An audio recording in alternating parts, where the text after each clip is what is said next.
ስሜራጁማን ገምችስ ባለመቀበላችሁ ጥቅስ ነው። እነሆ እኔ እስከ ዓለም ፍጻሜ ድረስ ሁልጊዜ ከእናንተ ጋር ነኝ። ማቴዎስ 28 ስለደመጣችሁ አመሰግናለሁ። ስሜ ሻሎም ይባላል። አሁን የማቀርብላችሁ ጥቅስ ነው። ነገር ግን ከሳምንቱ በመጀመሪያው ቀን ያዘጋጁትን ሽቶ ይዘው ከእነርሱም ጋር አንዳንዶቹ ወደ መቃብሩ እጅግ ማልደው መጡ። ገብተውም የጌታን ኢየሱስን ሥጋ አላገኙም። እነርሱም በዚያ ሲያመነቱ እነሆ 2 ሰዎች የሚያንጸባርቅ ልብስ ለብሰው አዩአቸው። ፊታቸውንም ወደ ምድር አቅርረው ሳለ እነሆ እንዲህ አሏቸው፣ ሕያውን ከሙታን መካከል ስለምን ትፈልጉታላችሁ? በዚያ የለም፣ ተነስቷል። የሰው ልጅ እጅ አልፎ ሊሰቀል በ3ኛውም ቀን ሊነሳ ግድ ነው እያለ ገና በገሊላ እያለ ስለ እናንተ እንደተናገረ አስበው። አመሰግናለሁ።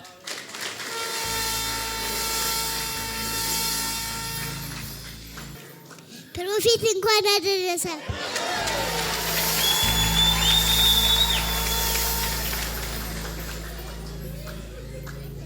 የልጁ የኢየሱስ ክርስቶስ ደም ከኃጢአት ሁሉ ያነጻል። አንደኛ ዮሐንስ 1 ከቁጥር 1።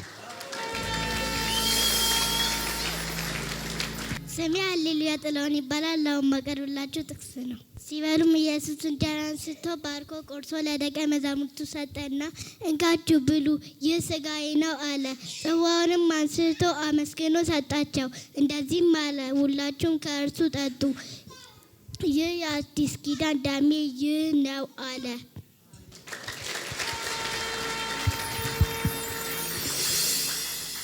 ስሜ አሜን ታምር ይባላል። ፕሮፌት ታምራት እንኳን ለትንሣኤ በዓል በሰላም አደረሰ።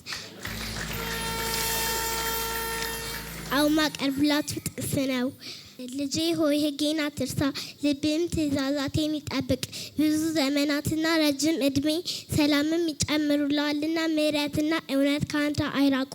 በአንገትህ ሰራቸው፣ በልብህ ጽላት ጻፋቸው። በእግዚአብሔርና በሰው ፊትም ሞገስንና መልካም ዝናን ታገኛለህ።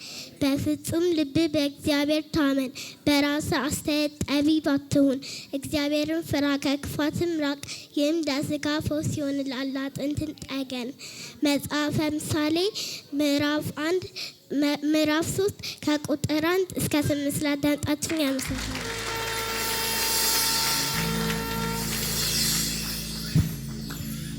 ስሜ ሞዬ ገመቺ ሲባል እንኳን ለፋሲካ በዓል በሰላም አደረሳችሁ። ፕሮፌት እንኳን ለፋሲካ በዓል በሰላም አደረሰክ። ዳዲ ማሚ ሚስ ጄሪ ሚስ ጆዲ ሚስ ተቀባለክበት እንኳን ለፋሲካ በሰላም አደረሳችሁ። ሁላችሁም እንኳን ለፋሲካ በዓል በሰላም አደረሳችሁ። አሁን ማቀርብላችሁ ጥቅስ ነው። ጠባቂዎቹን ከመፍራት የተነሳ ተናወጡ፣ እንደሚሞቱም ሆኑ። መልአኩም መልሶ ሴቶቹን አላቸው፣ እናንተ አትፍሩ፣ የተሰቀለውን ኢየሱስ እንድትሹ አውቃለሁና እንደተናገረው ተነስቷልና በዚህ የለም። የተኛበትን ስፍራ ኑና እዩት። ማቴዎስ 28 4 እስከ 6 ላዳመጣችሁ አመሰግናለሁ። ስሜ ኤልያስ አሸናፊ ይባላል። እንኳን አደረሳችሁ። ፈጥናችሁ ሚሉና ከሙታን ተነሳ፣ እነሆ ወደ ገሊላ ይቀድማችኋል፣ በዚያም ታዩታላችሁ ብላችሁ ለደቀ መዛሙርቱ ንገሯቸው። እነሆም ነገሯቸው። በፍርሃትና በታላቅ ደስታም ፈጥነው ከመቃብር ሄዱ። እነሆም ኢየሱስ አገኛቸውና ደስ ይበላችሁ አላቸው። እነሱም ቀርበው እግሩን ይዘው ሰገዱለት። ማቴዎስ 28 ከ7 እስከ 9